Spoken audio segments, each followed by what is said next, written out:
Good afternoon. My name is Christopher Thomas. I am the author of the Bruce Westman series. It is a series about a former Iraqi war veteran suffering PTSD, comes home, wants to be a police officer but can't get hired, so he becomes a private investigator. And along with his brother, together they're chasing a serial killer across Connecticut in book one. I'd like to start off with the dedication for my book. This book is dedicated to my father, without whom I would have no imagination, and to my mother, who through her never-ending sacrifices taught me the meaning of love. Chapter 1. Peter Briley pulled into an old cracked asphalt parking lot beneath an oak tree sitting in the far corner. The early morning sun hadn't yet completely risen, so the parking lot was bathed in deep shadows that stretched out across the marked rows like roughly drawn lines on a sheet of paper.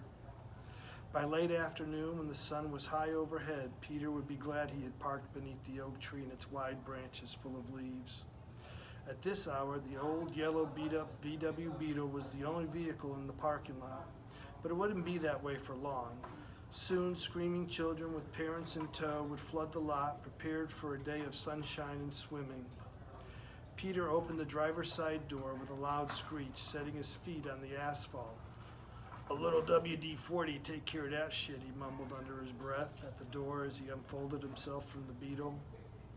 Peter worked for the City of Manchester, Connecticut Parks and Recreation Division. He worked at the town swimming pool called Globe Hollow, but known as the Hollow to locals. Globe Hollow was named after the Globe Manufacturing Company, which had owned all the land and the water at one time. Globe Manufacturing used the water from the reservoir above the pool to power their cotton manufacturing company back in the mid-1800s, before the start of the Civil War. The pool and all the land were donated to the town of Manchester by the Cheney brothers in 1906. It was the Cheney brothers who had first built the pool beneath the reservoir for the locals to use in the summertime. During the summer months, Peter was always the first person to arrive at the Hollow. His job was to make sure everything was ready for the pool to open at 10 a.m. sharp. Standing there in the parking lot beneath the large oak tree, Peter took a last drag off his cigarette while surveying his surroundings. In the soft morning light, before the sun rose above the horizon, everything appeared to be in place. "We'll need a sweeper to run through this lot pretty soon," he thought, flicking his cigarette away into the shadows.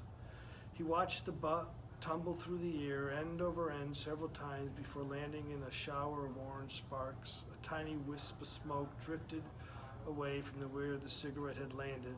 "I have to quit those things," he thought, grunting as he walked away from his car. Peter walked across the parking lot to a chain-link fence that surrounded the swimming complex. The fence was meant to keep the kids from sneaking onto the grounds at night, but Peter knew it only kept the young and fearful away. Several times a summer, he would arrive at work only to find a couple or two sleeping beneath the trees on the hillside above the pool. A few times he even found them totally naked, wrapped in each other's arms, sleeping off the alcohol they had consumed the night before. Peter always chased the kids away, threatening to call the cops every time, but he never did. At the gate in the fence, Peter took out a ring of keys and selected the key he needed to release the padlock. The gate swung open on hinges that squealed like a cat whose tail had just been stepped on. Peter grunted and coughed as he walked through the gate. "A little WD-40 for that, too," he thought. Peter locked the gate back up and walked across the wide sidewalk until he stood beneath a blue and white awning that hung above the entrance to the locker rooms. Peter was an older man in his late 40s, had a bit of a stomach that hung over his belt and stringy gray hair that fell down over his forehead. He wore a pair of black framed glasses on his face that magnified his eyeballs. His unruly eyebrows rode atop the glasses like bushy caterpillars. There was a bald spot at the back of his head shaped like a crooked circle. Tiny brown and black freckles littered the spot, along with a few thin strands of steel gray hair that refused to give up the fight to exist. Peter wasn't a tall man, but he wasn't short. He stood just under 6 foot tall and weighed an even 230 pounds. He smoked a pack and a half of Pall Mall Reds every day and drank a 6-pack of Budweiser every night in his one-room apartment. Peter stepped beneath the door of the men's locker room. A freshly lit cigarette hung between his lips. The amber glowed off the tip, lighting up his face as he passed through the doorway into the gloomy, stale darkness of the locker room. Even through the smell of his cigarette, the odor of wet, moldy clothes assaulted his senses. He blew out a cloud of smoke as he reached around the wall for the light switch. He found the switch quickly and bathed the locker room in the glow of pale fluorescent lights that always had a way of making him feel like he was in a hospital. "Gotta check them damn toilets in the girls' locker room," he grumbled. "Girls always flushing their womanly things and clogging up the works." Peter coughed and blew out a cloud of smoke that clung to the ceiling between a pair of lights. He watched the smoke swirl above his head, tossing the cigarette into one of the urinals. "Things are gonna kill me one day," he whispered, coughing several times and spitting out a wad of yellow phlegm.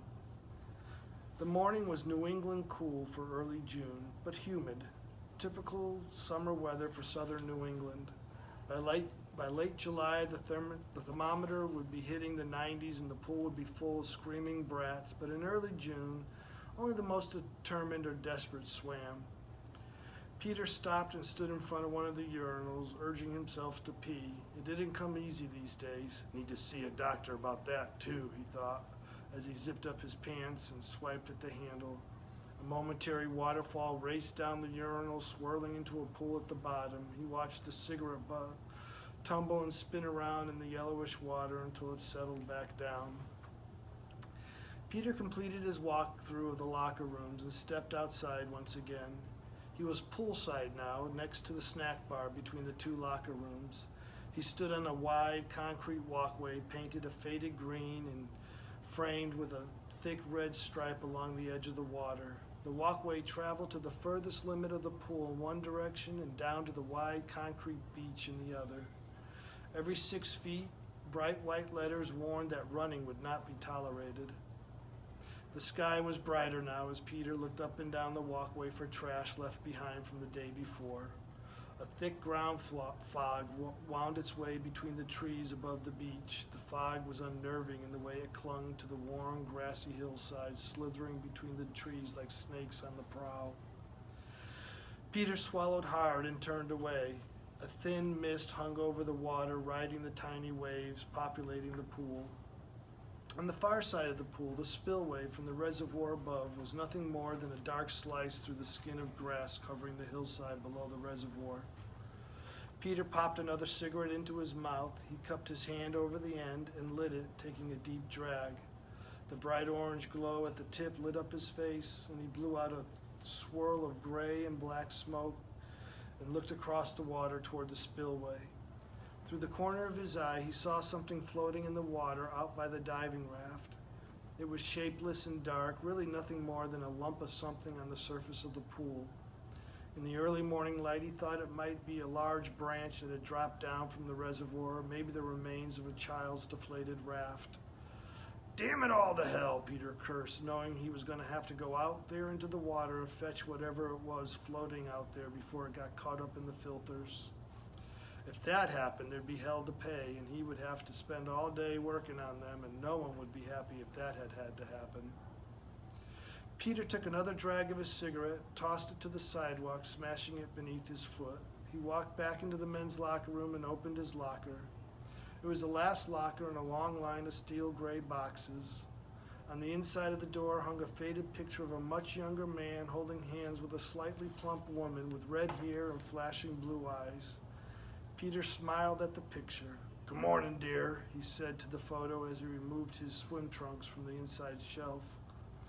The woman in the photo remained silent, the image forever frozen in a moment of time. Peter reached out and gently brushed the picture with the tips of his fingers. The woman in the picture was Peter's late wife, Delilah. She had been the love of his life since his freshman year of high school, even though she hadn't even been aware that Peter existed until they were both juniors. Delilah had died 2 years ago in a morphine stupor from breast cancer, leaving Peter all by himself to face the world. They had no children, no relatives close by, and no one to lend support or offer comfort. Peter was totally alone now. Too damn cold for this shit, he thought, stepping out of his pants and into his swim trunks. The morning air bit at his fleshy legs, raising goosebumps. Peter slipped out of his shirt and tossed it into the locker with his pants. He looked at the picture again and smiled, sadly. Soon, he whispered, turning away from the locker and walking out of the room without bothering to shut the door. Colder than a witch's tit out here, Peter mumbled under his breath. Standing on the walkway now, the concrete felt rough and cold to his bare feet. Peter grunted and spat, walking up to the edge of the pool. He stuck a toe into the water and it felt like a cup of ice against his skin. He shivered and sat down on the edge of the walkway beside a metal ladder that dropped down into the inky darkness beneath the surface. Well, shit, Peter said, grabbing hold of the ladder and stepping out into the water. The water rose up to his thighs and took his breath away for a moment. He coughed several times and began to climb down into the pool. By the end of summer, the water would be a nice 7 degrees, but not now, not at the beginning of the season. The water spilling down from the reservoir was still winter cold. Peter stood shivering with his feet resting on the rough bottom of the pool. He stood on his tippy toes, trying to keep as much of his skin above the water as possible, but the water still came up above his chest. It was even deeper further out away from the edge of the pool. Peter looked across the water from where he stood beside the ladder. The object appeared to have no shape at all or form as he looked out at it. It looked like a strange shadow floating on the surface of the pool. There was an odor in the air now, like rancid meat drifting across the pool. Peter wondered if an animal had gotten itself caught up in the reservoir before winding down into the pool. It had happened before. Shit, shit, shit, Peter mumbled, beginning to swim out toward the diving raft. He had no desire to touch whatever it was out there. He felt bad for whatever creature it might be. He just didn't want to touch it.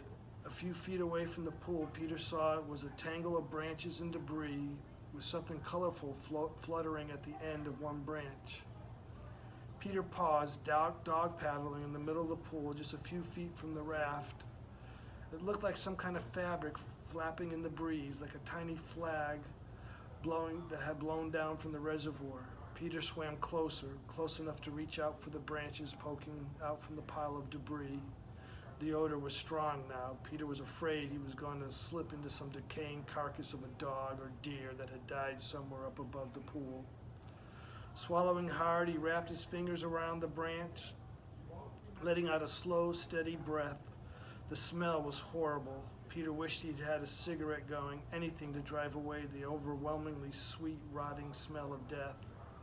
He was positive now that something had died. Holding his breath, he tugged at the branch with his hand, trying to move everything toward the raft. He glanced over his shoulder after several strokes, expecting to see the gruesome remains of an unfortunate animal, but that wasn't what he saw. Peter let go of the branch as his arms and legs beat at the water in an effort to escape from the tangled mess in front of him. He slipped beneath the water and screamed a muffled scream at what he had just seen. Unable to hold his breath any longer, Peter surfaced again, still facing the floating pile of branches and the body of a young, naked woman caught up in them. Peter screamed again, this time the echo of his scream reverberating throughout the hollow. The woman's lifeless eyes stared back at him with an emptiness that left him cold in the pit of his stomach. He slipped beneath the water again, surfacing a moment later, further away from the body.